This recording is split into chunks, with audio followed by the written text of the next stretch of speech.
கோயம்புத்தூர்ல திமுக செந்தில் பாலாஜி தலைமையில் அரங்கேற்றிட்டு இருக்கக்கூடிய கூத்துக்கள் எல்லாம். ஆனா இதற்கான பதில் நிச்சயமா மக்கள் அவங்களுக்கு கொடுப்பாங்க. ரெண்டு விதமா நான் பாக்குறேன். ஒண்ணு, இத்தனை வருஷம் இந்த கட்சிக்காக திமுகவனோட வளர்ச்சிக்காக உழைச்சவங்க, கட்சிக்கு அர்ப்பணிச்சவங்க, அவங்க எல்லாத்தையும் புறந்தள்ளிட்டு பணம் ஒண்ணுதான் குறிக்கோள் அப்படின்னு ஸ்டாலின் திரு செந்தில் பாலாஜி அனுப்பிச்சிருக்காரு. கரூல நீ வசூல் பண்றது ஒண்ணும் இல்ல, டாஸ்மாக் அங்க இருக்கிற மணல் எல்லாம் தீந்து போச்சு, அதனால கோயம்புத்தூரை புதுசா இப்ப வளர்ந்துட்டு இருக்கிற ரொம்ப ஃபாஸ்டா வளர்ற சிட்டி இல்லைங்களா, இன்னைக்கு சாஃப்ட்வேர் பூம் ஆகுது, டிஃபென்ஸ் காரிடார்ல இம்ப்ரூவ் ஆயிட்டு இருக்கிறோம், ஃபாரின் இன்வெஸ்ட்மெண்ட் வந்துட்டு இருக்குது. அதனால லோக்கல்ல கொள்ளையடிச்சா பத்தாதுன்னு இன்னைக்கு கோயம்புத்தூர் மூலமா வேற மாதிரி கொள்ளையடிக்கிறதுக்கு திட்டம் போட்டு இந்த மாதிரி ஒரு கிரிமினல் பேக்ரவுண்ட் இருக்கிற ஒரு ஆளை இங்க இறக்கி விட்டுருக்காரு திரு ஸ்டாலின். நிச்சயமா கோயம்புத்தூர் மக்கள் அதற்கு தகுந்த பதிலடி கொடுப்பாங்க. தேர்தல் அலுவலக செயல்பாடுகள் ஒரு சில நேரங்களில் கம்ப்ளைண்ட் கொடுத்தா உடனே நடவடிக்கை எடுக்கிறாங்க, சில நேரங்களில் எடுக்கிறது இல்லை. அதை நாங்கள் சம்பந்தப்பட்ட ஆபீசர்ஸ் கிட்ட எங்களோட லீகல் டீம் பண்ணிட்டு தான் இருக்காங்க. 21 மாதிரி தாங்க, 10க்கு 10 போன தடவை. இந்த தடவை அவனாசியும் சேர்த்துனா 11க்கு 11 நாங்க தான். முக்கியமான வாக்குறுதிகள் நிறைய நீங்க அதிமுக தலைமையிலான ஒரு தேர்தல் அறிக்கை கூட்டணி நாங்க இருக்கோம், அவங்களோட தேர்தல் அறிக்கையில என்ன வாக்குறுதிகள் இருக்கோ அதுதான் நாங்களும் சொல்றோம். இந்த மாதிரி ஆட்சிக்கு வந்தா இதெல்லாம் பெண்களுக்கு நடக்கும் அப்படின்னு. இதை தாண்டி பிஜேபியோட மேனிஃபெஸ்டோவும் இருக்கு. எனக்கு அது இல்லாம தொகுதி மக்களுக்கு நான் என்ன செய்ய போறேன் அப்படிங்கறதையும் நான் சொல்றேன். ஏன்னா அதிகமா ஸ்மால் அண்ட் மைக்ரோ யூனிட் இருக்கிற இடம், தொழிலாளர்களுக்கு பணி பாதுகாப்பு, அவங்களுக்கான இன்சூரன்ஸ் உள்ளிட்ட மத்திய அரசோட எத்தனையோ திட்டங்கள் அவங்களுக்கு கிடைக்காம இருக்கு. அவங்களுக்கான ஹெல்த் இன்சூரன்ஸ் இப்போ இந்த கவர்மெண்ட் மே 4ஆம் தேதி என்டிஏ கவர்மெண்ட் இங்க வரும்போது 75 வயசுக்கு மேல இருக்கிற எல்லாருக்கும் மோடி அவர்களோட 5 லட்சம் இன்சூரன்ஸ் நேரடியா போய் சேரக்கு நாங்க ஏற்பாடு பண்ணுவோம். 5 வருஷமா அனைவருக்கும் வீடு திட்டத்துல ஒரு வீடு கூட கட்டி கொடுக்கலீங்க கோயம்புத்தூர்ல. அப்படியே அந்த திட்டத்தை முடக்கி வச்சிருக்காங்க. அந்த ஏழைங்களுக்கு ஒரு வீடு கொடுக்கணும் அப்படிங்கும் போது நிச்சயமா ஆட்சி மாற்றம் நடந்தால் அது நடக்கும். விஸ்வகர்மா, அதே போல விஸ்வகர்மா சமுதாயம் கோயம்புத்தூர்ல ரொம்ப அதிகங்க. அவங்களுக்காக தனி திட்டத்தை கொண்டு நானே 10,000 பேத்துக்கு மேல பதிவு பண்ணேன். ஒரே நாள்ல அதை முடக்கி போட்டாங்க. திரு ஸ்டாலின் அவர்களுக்கு டெல்லியில இருந்து என்ன திட்டம் வந்தாலும் அப்படி ஒரு வேப்பங்கா மாதிரி இருக்குது. அதுல மோடின்னு பேரை பார்த்தாலே அலர்ஜி ஆகுது அவருக்கு. ஆனா இந்த சூழல் நிச்சயமா மாறும். ஏழை மக்களுக்காக மோடி அவர்கள் திட்டங்கள் தமிழகத்திற்கு அமல்படுத்தணும்னு சொன்னா அது டபுள் இன்ஜின் சர்க்காரால தான் முடியும். அதனால மத்த கட்சிங்க எல்லாம் புதுசா நாங்க மாற்றங்கிறாங்க, அவங்களுக்கு போடுற ஓட்டுங்கிறது அது வேஸ்டான ஓட்டு. உண்மையாக தமிழக மக்களோட வளர்ச்சிக்கு ஓட்டு போடணும்னா அது என்டிஏக்கு மட்டும்தான் போடணும். இதை விட கேவலம் ஏதாவது இருக்க முடியுமா? அதாவது அவங்க கட்சியோட விமன் எம்பி அவங்களே இதை எதிர்த்து பேசுறாங்க. ஏன் அவங்க எம்பி ஆயிட்டாங்க, அவங்க குடும்பத்துல மட்டும்தான் எம்பி ஆக முடியும்.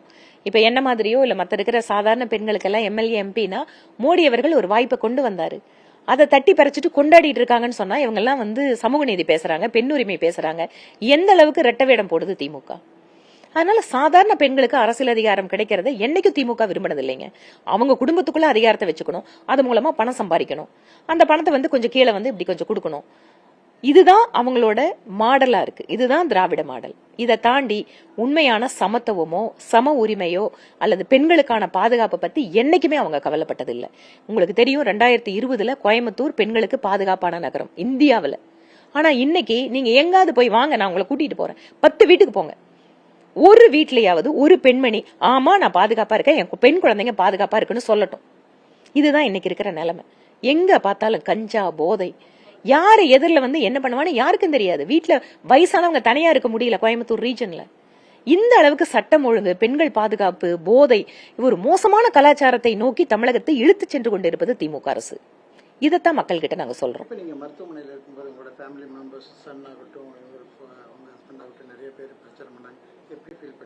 இல்லைங்க, எனக்கு நான் ரொம்ப சிக்கா இருந்தேன். கடவுளோட அருள், எல்லாத்தோட பிரார்த்தனை எல்லாம் திருப்பி மீண்டு வந்திருக்கேன். அன்எக்ஸ்பெக்டட் ஒரு மெடிசன் அலர்ஜி அது.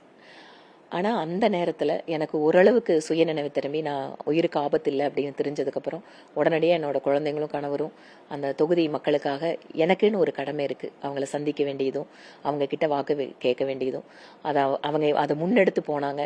ஆனா அவங்க ஒரு ஸ்டெப் வச்சா அந்த மக்கள் அவங்க 2 ஸ்டெப் வச்சு அவங்களோட அன்பையும் பாசத்தையும் கொட்டியிருக்காங்க. நிச்சயமா அதுக்கு நான் கடன்பட்டவளா இருக்கேன். எல்லாத்தோட அந்த பிரார்த்தனை, நிறைய பேர்த்தோட அந்த அன்பு, அது எல்லாருக்குமே நான் இந்த நேரத்தில் நன்றி சொல்லிக்கிறேங்க. இப்போ தமிழக வெற்றி கழகத்தை பார்த்தா கிரௌடு நிறைய வரும், அது வாக்கா மாறுமா அப்படிங்கிற மாதிரியான ஒரு தாட் போயிட்டு இருக்கு. இது உண்மையும் கூட தானேங்க. நம்ம இதுக்கு முன்னாலேயும் பார்த்தோம் இல்லையா? அது வந்து எத்தனையோ சினிமா நடிகர்கள் வந்து கட்சி ஆரம்பிச்சிருக்காங்க, அவங்களுக்கு க்ரௌடு போயிருக்குது, பட் அவங்க சக்ஸஸ் ஆனதில்லை. எனக்கே பர்சனல் எக்ஸ்பீரியன்ஸ் இருக்குது. நீங்கள் 21 பார்த்தீங்க எப்படியெல்லாம் க்ரௌடு கூடுச்சு அப்படின்னு. பட் மக்கள் யார் அவங்களுக்கு ஒர்க் பண்ணுவாங்களோ அவங்களுக்காக ஓட்டு போடணும்னு நினச்சாங்க. அதனால் விஜய் அவர்களோட வெற்றி கழகத்துக்கு கூடுற கூட்டம் எப்படி வாக்கா மாறுதுங்கிறது மே 4க்கு அப்புறம் தான் நம்ம சொல்ல முடியும். திமுக கூட்டணியில் இருக்கிற மற்ற கட்சிகளோட செயல்பாடுகள் எப்படி இருக்கு? மற்ற கட்சிகள் பட்டையை கிளப்புறாங்க. என்ன அவங்க செய்யற ஊழலுக்கு நாங்க பொறுப்பில்லைன்னு சொல்லி கம்யூனிஸ்ட் சொல்லுது. இதை விட ஒரு படி மேல போய் நம்ம அன்னியார் பிரேமலதா விஜயகாந்த் ஸ்டாலின் அவர்களை மேடையிலேயே வச்சுட்டு எங்க அண்ணன் கிட்ட என்ன குறையும் கண்டுபிடிச்சீங்க, என்ன பெண்களுக்கு பாதுகாப்பு இல்ல, எங்க பார்த்தாலும் போதைங்கிறாங்க. இதை தாண்டி கூட்டணி கட்சி ஒரு சர்டிபிகேட் வேற யாராவது கொடுக்க முடியுமா? அதனால அவங்க கூட்டணி கட்சியே அவங்க உண்மையை வந்து முழுங்க முடியலைங்க. நான் நிஜமாவே அவங்களை அப்ரிஷியேட் பண்றேன். அவங்க வந்து உண்மையை வந்து மறைக்காம அப்படியே பேசிட்டாங்க. இதுதான் இன்னைக்கு இருக்கிற யதார்த்தம். அந்த கூட்டணிக்குள்ளேயே அவங்களுக்கே திமுகவோட செயல்பாடு பிடிக்கல, பட் அவங்களுக்கு ஆப்ஷன் இல்லாம அங்க உட்காந்துருக்காங்க. இதுதான் இருக்கக்கூடிய ஃபேக்ட். ஓவரால் கேம்பெயின்ல வந்து ரொம்ப தரக்குறைவா கீழ்த்தரமா பேசுற வேட்பாளர்கள் எப்படி பாக்குறீங்க? எப்பவுமே எனக்கு அதுல பிடித்தம் இருக்கிறது இல்லைங்க. நான் அப்படி இருக்கிறதும் இல்லை.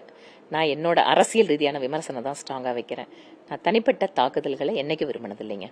Okay, thank you. நன்றி.